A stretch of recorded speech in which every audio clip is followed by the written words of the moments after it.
UP scholarship यानी कि उत्तर प्रदेश छात्रवृत्ति 2025-26 के रिन्यूअल का फॉर्म अर्थात नवीनीकरण का फॉर्म सभी बच्चों का फिलअप होना स्टार्ट हो गया है। चाहे आप कक्षा 10 के स्टूडेंट्स होंगे, कक्षा 12 के स्टूडेंट्स होंगे या फिर यूजी पीजी और डिप्लोमा के स्टूडेंट्स होंगे, अर्थात ऐसे के लिए BA BSc MA MSc BCom MCom DElEd ITI polytechnic BTech BEd BTC nursing BCA MCA जितने भी कोर्स हो गए 9 10 और 11 12 या फिर उससे ऊपर की जो भी पढ़ाई करते होंगे, जो भी कोर्स करते होंगे, अगर आप रिन्यूअल कैटेगरी के स्टूडेंट्स होंगे, इस बार आपका रिन्यूअल करना होगा, तो आप सभी बच्चों का फॉर्म फिलअप होना स्टार्ट हो गया है। रिन्यूअल कैसे करना है पूरा प्रोसेस मैं आपको इस वीडियो के माध्यम से बताने वाला हूँ। वीडियो को ध्यान से देखेंगे, सारी चीजों को समझेंगे।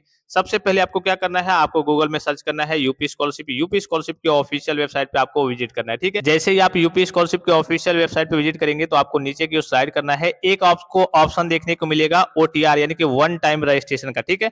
ये रजिस्ट्रेशन सभी बच्चों के लिए कंपलसरी है, चाहे आप फ्रेश स्टूडेंट्स होंगे चाहे रिन्यूअल के स्टूडेंट्स होंगे। देखिए शैक्षिक सत्र 2025-26 से उत्तर प्रदेश छात्रवृत्ति पोर्टल पर ओटीआर यानी कि वन टाइम रजिस्ट्रेशन अनिवार्य कर दिया गया है। कृपया सभी छात्र छात्राएं पहले ओटीआर यानी कि वन टाइम रजिस्ट्रेशन करें, उसके पश्चात ही छात्रवृत्ति के लिए आवेदन कर सकेंगे। इसके बिना आपका चाहे आप फ्रेश फॉर्म फिलअप करना चाहते हैं चाहे रिन्यूअल करना चाहते हैं, आपका फॉर्म लॉगिन होगा ही नहीं। ओटीआर का रजिस्ट्रेशन आपका चाहिए ही चाहिए।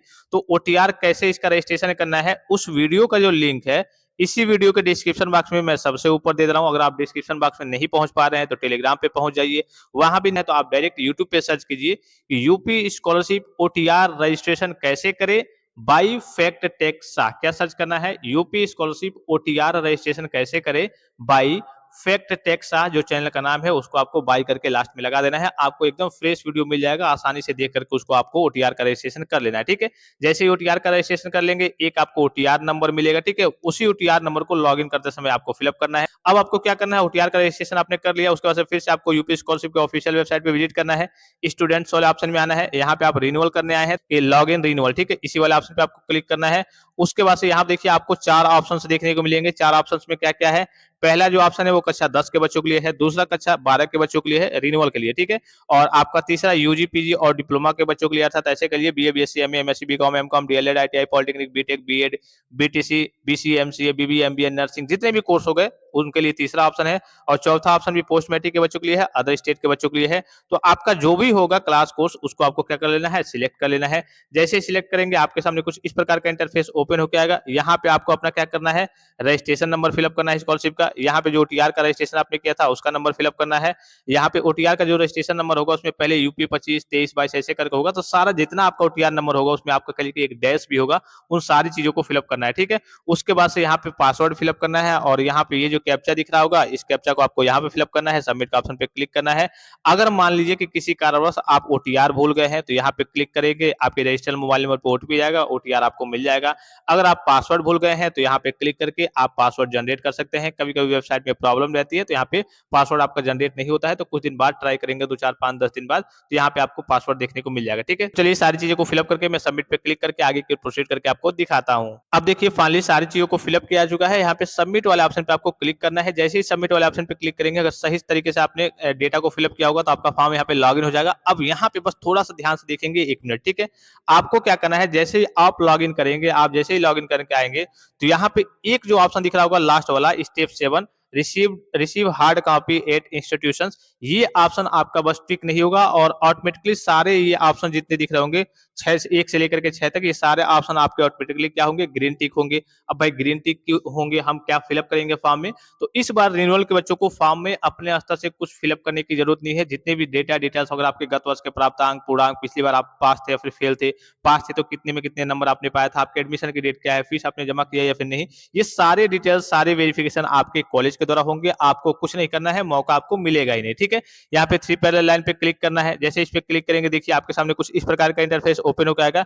ऐसा हो सकता है ये एक काम कि अगर आपका मान लीजिए कि एनपीसीआई रिजेक्ट हो गया होगा किसी कारणवश आपका बैंक से, तो आपको एनपीसीआई का ऑप्शन देखने को मिल सकता है, लेकिन ये बहुत रेयर केस में रिजेक्ट होता है, सब आपका टिक होगा, ठीक है। पहले मेन ऑप्शन आपको देखने को मिलता था, जो पहले मिलता था पिछली बार की बात करें तो ये ऑप्शन आपको मिलता था कि नवीनीकरण आवेदन पत्र को क्या करें भाई, आप संशोधित करें। मान लीजिए कि आपके फॉर्म में कोई गड़बड़ी है तो आप क्या करेंगे, उसको संशोधित करेंगे, आपके गत वर्ष के प्राप्तांक, पूर्णांक, एडमिशन की डेट वगैरह सब चीज़ भरेंगे। लेकिन अब ये भी मौका आपको क्या होगा, ये सारे मौके आपको नहीं मिल रहे हैं, ये सारे काम आपके कॉलेज के द्वारा वेरिफाइड किए जाएँगे, सारे जितने भी काम है, ठीक है? उसके बाद से नीचे की ओर आप आएँगे तो यहाँ देखिए एक ऑप्शन आपको देखने को मिलेगा प्रिंट करने के लिए। प्रिंट करने का मौका कब मिलता था? भाई ज़ाहिर-सी बात है, अगर मान लीजिए कि आपने अपने आवेदन में कुछ सुधार किया है, ठीक है? आपने आपने क्या किया है, फॉर्म में कुछ सुधार किया है, तो आपको प्रिंट का मौका मिलेगा कि हाँ भाई, आप उसको प्रिंट करके देख लीजिए कि हाँ, आपने जो भी चीज़ें आपने सुधार की है, उसको सही-सही तरीके से आपने फिल अप किया या फिर नहीं, ठीक है? तो पहले प्रिंट करने का मौका मिलता था, उसके बाद से फाइनल प्रिंट करने का मौका मिलता था। अब ये जो ऑप्शन है, आपको प्रिंट करने का मौका है, ये भी आपको नहीं मिलेगा। जब सुधार करने का कुछ मौका नहीं मिल रहा है, आपको कुछ भरना ही नहीं है, बस फॉर्म लॉगिन करना है, ऑटोमेटिक सबमिट हो जाएगा, उसके बाद से हार्ड कॉपी निकाल करके कॉलेज में सबमिट करना है, तो इसका भी मौका आपको नहीं मिलेगा। लास्ट एक ऑप्शन आपको देखने को मिलेगा, कौन-सा ऑप्शन देखने को मिलेगा कि हाँ, आप संस्था हेतु आवेदन प्रिंट करें, इनके फाइनल प्रिंट निकालें, तो इसी वाले ऑप्शन पे आपको क्या कर देना है, क्लिक कर देना है। जैसे इस पे क्लिक करेंगे, आपको अपना फाइनल प्रिंट देखने को मिल जाएगा। यहाँ पे अगर आप डेट देखेंगे, तो किस डेट में, तो 5/8/2025, आज कितना डेट है, 5/8/2025 है। जिस भी डेट में यहाँ पे आप फाइनल प्रिंट निकालेंगे, वो डेट आपको देखने को मिल जाएगा। नवीनीकरण का फॉर्म है, यहाँ पे दिख रहा होगा, 2025-26 का फॉर्म है, यहाँ पे आपको दिख रहा होगा, ठीक है? आपको यहाँ पे दिख रहा होगा शिक्षण संस्था में जमा करने हेतु, यानी कि ये आपका फाइनल ओरिजिनल प्रिंट है, जो 3 पेज का होता है। आपको इसको और इसके साथ जो डॉक्यूमेंट्स लगते हैं, उसको कॉलेज में सबमिट करना होता है। डॉक्यूमेंट्स के बारे में मैंने ऑलरेडी आपको बता रखा है, फिर से एक बार और चलिए, नीचे में आपको इसी में नीचे मेंशन रहती है। यहाँ पे आपका डिटेल्स वगैरह दिख रहे होंगे। डिटेल्स में कुछ चीज़ें, जैसे आपकी माताजी का नाम हो गया, आपका ईमेल आईडी वगैरह हो गया, ठीक है? बहुत सारी चीज़ें, मोबाइल नंबर वगैरह हो गया। हो सकता है कि शो ना हो, तो आपको इसको लेकर के घबराना नहीं है। आपने पहली बार फॉर्म में फिल अप किया था और यहाँ पे फाइनल प्रिंट में अगर आपका शो नहीं हो रहा है, तो आपको घबराना नहीं है, वो वेरिफिकेशन आपका कॉलेज से हो जाएगा, ठीक है?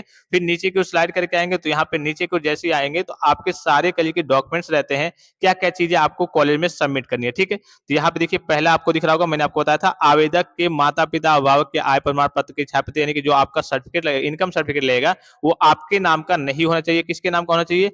आपके माताजी का नाम का होना चाहिए या फिर आपके पिताजी के नाम का होना चाहिए। अगर उन दोनों की डेथ हो चुकी है, वो दोनों इस दुनिया में नहीं है, तो इस केस में जिस भी गार्जियन, जिस भी अभिभावक के यहाँ आप रहते होंगे, नाना-नानी, बुआ-फूफा, जिसके यहाँ चाचा-चाची, उनके नाम का इनकम सर्टिफिकेट आपको लगाना है। फिर दूसरा यहाँ पे दिख रहा होगा, ये चीज़ आप समझ गए। फिर दूसरा यहाँ पे आपको दिख रहा होगा, दूसरे में क्या दिया हुआ है? दूसरे में दिया हुआ है कि आवेदक के जाति प्रमाण पत्र की छायाप्रति, यानी कि पहले में तो है, चलिए इनकम सर्टिफिकेट जो लगाना है, आपको अपने गार्जियन के नाम का लगाना है, अभिभावक के नाम का लगाना है, लेकिन जो जाति प्रमाण पत्र रहेगा, वो आपके नाम का रहेगा। देखिए, आवेदक के जाति प्रमाण पत्र की छायाप्रति।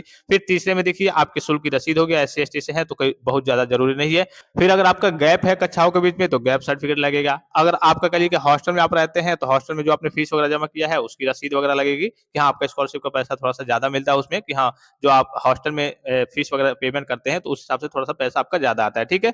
उसके बाद से देखिए, आपका बैंक अकाउंट, वही पासबुक वगैरह की फोटोकॉपी वगैरह, जिसपे कहिए कि सारे डिटेल्स वगैरह सही तरीके से विजिबल हो, दिख रहे हो। उसके बाद से हाई स्कूल का कहिए कि आपका जो डेटा है, मतलब कि हाई स्कूल का रिजल्ट वगैरह है, फिर पिछली कक्षा उत्तरी, यानी कि प्रीवियस ईयर का आपका रिजल्ट वगैरह है, और अंक पत्र की, वही मतलब हाई स्कूल और प्रीवियस ईयर का रिजल्ट वगैरह हो गया, और प्रमाण पत्र में आपका मेन क्या होता है, आपका आधार कार्ड लगता है। तो ये सारे डॉक्यूमेंट्स, और ये जो आपका 3 पेज का, लगभग 3 पेज का ये प्रिंट आउट निकलेगा, इसको लेकर के सिग्नेचर वगैरह करके आपको कॉलेज में लास्ट डेट से पहले सबमिट करना होता है। तो यही इस बार का आपका रिन्यूअल अर्थात नवीनीकरण का प्रोसेस है। तो आई होप कि वीडियो आपको काफी ज्यादा हेल्पफुल और इन्फॉर्मेटिव लगा होगा, और किसी प्रकार का संदेह हो, कोई भी जानकारी चाहिए, तो आप कमेंट बॉक्स में कमेंट करके पूछ सकते हैं। चैनल को सब्सक्राइब जरूर कर लेंगे स्कॉलरशिप के अपडेट्स के लिए। फिलहाल इस वीडियो में इतना ही, इजाजत दीजिए, धन्यवाद, थैंक्स फॉर वॉचिंग, मिलते हैं नेक्स्ट वीडियो में।